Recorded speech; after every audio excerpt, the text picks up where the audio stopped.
Welcome to this week's episode of the Worship Lounge. I'm Scott Denman. I'm the rector of St. John's Episcopal Church in Oakland, California, and it's my great privilege to welcome the Reverend Dr. Kwasi Thornell with us today. He had been the interim rector of St. Augustine's Episcopal Church when that congregation joined St. John's and in a conversation about race. Dr. Thornell has taught pastoral classes at the seminary, CDSP, but most recently functioned as a consultant to students of color. And he has been in active conversation with the white community of faith in a variety of contexts, like the National Cathedral and the Cathedral in Cincinnati, and white congregations in our own diocese. He has been in the past the president of the Union of Black Episcopalians, and so we welcome you, Kwasi, to a conversation once again about race. Thank you, Scott. Good to be with you again. I'd like to just start off by, getting kind of some of your reflections about the conversation that we supported between St. Augustine's, predominantly African-American community, with St. John's, predominantly white community in the Episcopal Church. That conversation was really powerful in many ways, and I say supported the conversation because actually it was the men's groups in both congregations that initiated a conversation and that evolved into a conversation between both parishes. What did you take from that time together? What were the highlights? What were the challenges that you saw emerging? Well, as I recall, Scott, it took place during Lent. And I recall that for me personally, and for many members of the congregation, they said it was the most meaningful Lenten season and activity that they had ever had while being members of the Episcopal Church. And I think it really was what we should have been doing during Lent. Really self-examination, basically, is what we were about. And we were doing self-evaluation in terms of how we live with one another or are separated from one another as we try to be people of God. So I mean, it wasn't perfect, but it really was a real good effort at moving towards that. And it was one of my highlights of my experience at St. Augustine's. It was certainly a highlight for me, and I remember that the culmination of that Lenten series was a procession that we joined together in that actually made primetime news here in the Bay Area as we processed from parade at City Hall in Oakland and processed to the police department. Yeah, right. With the police chief and with some city council members as well. Right. Exactly. That the police chief at the time, who has since been removed, she was very grateful for the faith community coming to enter a conversation and prayerfully support that conversation between the faith community and the police department. Right. Yeah. We could use that now. Yes. Well, I think there's a lot of things that we should be doing now as faith leaders. One of my disappointments now is we don't hear enough of the faith leadership's voice during this particular time.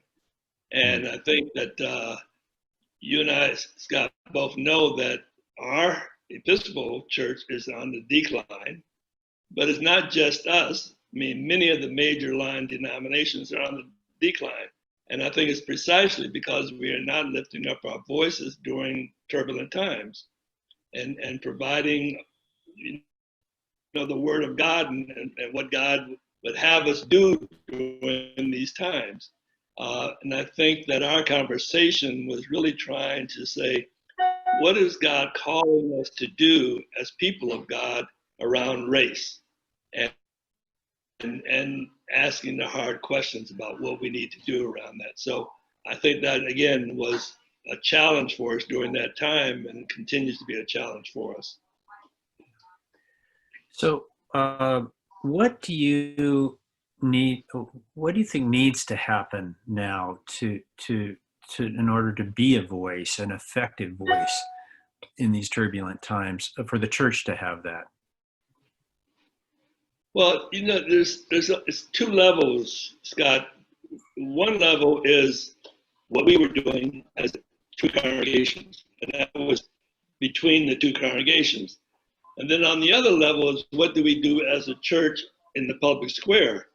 How do we express our concern and our outrage and our desire to push for equity in society on the public stage?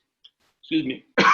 But we also have to explore how we participate in perpetuating a society that could lead to the murder of George Floyd and so many other innocent people. And that's what the book on being an anti-racist by Ibram Kendi is so important, because it looks at it and say, well, so you're not a racist. What are you doing to be an anti-racist? That is, what are you doing in your life to work against racism? None of us are born racist. We learn racism from the culture, the family, the friends, the society that we have inherit, that we grow into. So, but we have to understand how we can work to, within ourselves, not be racist, but be anti-racist. That is, to actively work against racism within family, culture, society, and on at all levels. And that's an active commitment that we have to make to doing that. So it begins with discussions, but it has to move into action, which was, as you pointed out, was important for us to be involved in the Lenten discussions, culminating in visual action in the streets of Oakland, protesting, racism, protesting police brutality, protesting whatever is anti-love as Christians. So I think that that's really what our focus needs to be, in terms of really moving from being not, white people would say, I don't have a racist bone in my body, or I'm not racist, but how are you working actively against racism to end it? That's the question for us. Right. How have you been kind of personally responding as an African American with this turbulence that has really elevated to a level that we haven't seen? Mm-hmm. It's really unprecedented, Scott. In your lifetime, in my lifetime, I've never seen anything like this. There have been protests that may have lasted a day or two, maybe 3, but this is going on 12, 13 days of protests, and it's worldwide. It's not even just confined to one city. It's nationwide and it's worldwide. So this is really unprecedented. On the other level, it's the protest groups are multiracial, and some are largely white, and mostly young people who are actively moving in the area of leading the protest. Again, that's unprecedented, I think. So we're looking, me personally, unfortunately, I've relocated from California to Miami, Florida. I don't know the community in Miami, Florida. I've only been here for about a month now. And because we're on lockdown, because of the virus, I have not been able to make contact with even the church groups, because they're on lockdown too. So there hasn't been many opportunities for me to actively be engaged other than the demonstrations. I have been trying to identify the different faith groups to connect to, because I have always been interfaith and ecumenically involved in the community. I think that's the way we could be most effective. But it's been hard to identify those groups in the Miami area and then to connect with them because of the lockdown. So basically, I've been doing a lot of emailing and a lot of financial support of various people that are actively working to engage in the process, writing political leaders and things like that, and trying to reach out to my own denomination to the extent that I can. But once things kind of open up and I can make connections with people, then of course I'll be more engaged. Well, in the meantime, we'll take all we can get of you. Yeah, okay. A question that always stays with me as a white male in particular is how can we be allies with the African American community? Because and one of the takeaways I felt from our conversation was, I think there's a temptation for us as whites to lean on the African community to educate us. At times in the depth of those discussions, I thought, wow, what an amazing act of grace to spend that much time and energy talking to a community that was still in the process of beginning to learn about structural racism, something that we've been very, very unaware of, and actually figure out how to be an ally in the community, as opposed to doing nothing or feeling that we don't know enough. And I think that's a big question, especially for predominantly white congregations right now. There's a couple of responses to that. One is recognize that racism has always been driven by power. It's a power equation. So we have to look at what powers are allowing racism to continue, and then to be speaking to those powers. So that's one thing. The other aspect of it is dealing with racism within our circles of circumference. Who do we associate with? And if you look at still in our communities, for most people, they're associated with Black community or white community, and sometimes it's integrated, even though that's breaking down considerably amongst the younger generations. They're not as all white or all Black. They're kind of really multi-generational and multi-ethnic. But where do you have those hard conversations within your own groupings? It's one thing to come to our sessions and talk about race and then go home, and then Uncle John says a racist remark at the dinner table and you don't say anything. The commitment comes from, I went to this thing and I discussed it, and I'm going to come back home and I'm going to look where racism exists around me, amongst my community, amongst my family, amongst my peers, and I'm going to have the commitment to challenge it, to call it out. And that takes a commitment, it takes a risk. But it's a risk of faith that in doing that, that's going to be the beginning of change. One of the things that, I don't know if you saw Oprah's program last night on dealing with race. She had several, about 12 different people talking about race.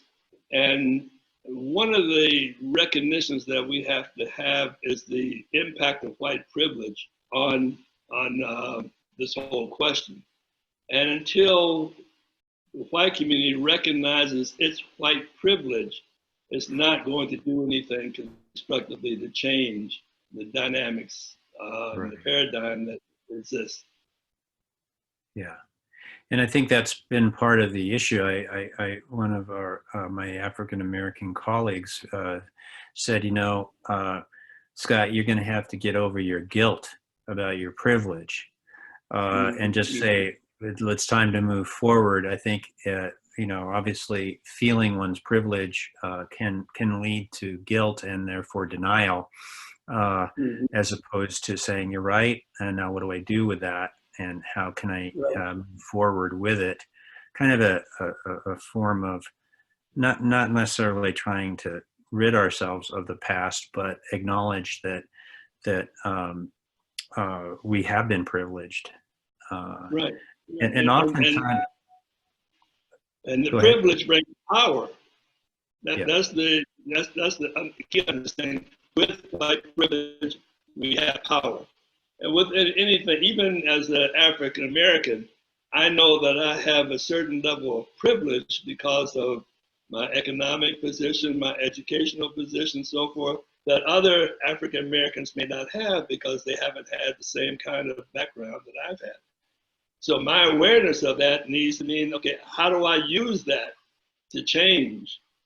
I don't not feel guilty about it, not feel bad about it, or not even, it was a funny thing that during the hippie era, the white hippies used to say to the black hippies, well, you don't need money, you don't need all that stuff. And the black people say, well, let me have it first, and then I'll decide whether I need it or not. So, when you've had it, you can say, I don't need it. But when you've never had it, it's hard to say, I give it up, it's not important. So that recognition of that is very important. I think that as a black person, I have to always think about how society is reacting to me as an African American. So when I go someplace, I have to, are they responding to me because I'm African American, or are they responding to me for some other reason? But I always have to spend energy and time thinking about that. When a black person goes into a store, or when a black person is in a building, they have to think about how people are reacting to them as a black person. That's a waste of time. That's a waste of my life that people who are white never have to experience. They never have to reflect on how people are reacting to them based upon their race or their color. And that's a privilege that black people don't have. I remember a very wonderful and profound conversation I had with a member of St. Augustine's, who I challenged to be totally honest with me. And he said, Scott, I experience you as arrogant. And I thought, thank you for being honest. Can you explain that to me a little bit? And he said, well, it's not you like personally, being arrogant, but it's that white people have always felt they belonged everywhere they go. Right. And so there's a kind of confidence or arrogance with which you even enter a room. And you may not feel that way, but it's felt as you haven't entered this room questioning whether you're going to be received or expected or welcomed. Right, and exactly. We have always had to feel that way. That comment has had such a deep impact on me. Yes. Very glad he was honest. Yes. Yeah. And I think it's going to take some of that level of honesty and being open to it to retrain our patterns and hearts, and then get us engaged in the structural systems that are really racist. Right. And a genuine commitment to want to work on this. I mean, I think that's, again, more than 12 days of protest signals some kind of commitment and change that we haven't seen before. Of course, the real example of that is going to be in November. whether this commitment lasts till November, because that's where the change is going to need to take place, because it's really all about power and who defines who's going to have a piece of the pie, if you will, and who's not. And right now, we have somebody who is not wanting to share the pie. Well, so I appreciate your willingness to reconnect with us at St. John's, and also your willingness to continue this conversation next week, when we will get a little more into the weeds. And as St. John's is making a commitment to create a deepened conversation about racism, and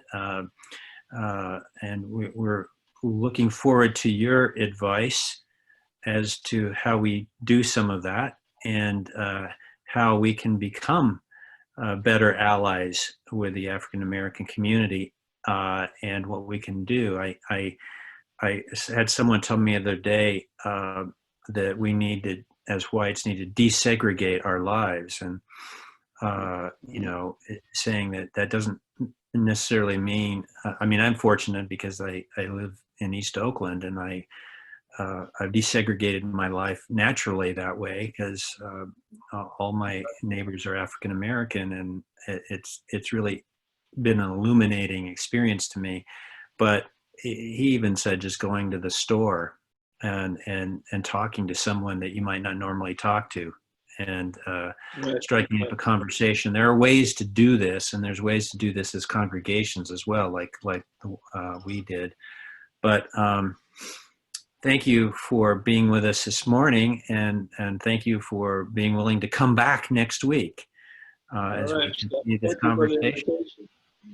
I appreciate the conversation with you. I'm praying that it will be helpful. It already is. Thank you. We'll see you next week. Okay, God bless and be safe. You too.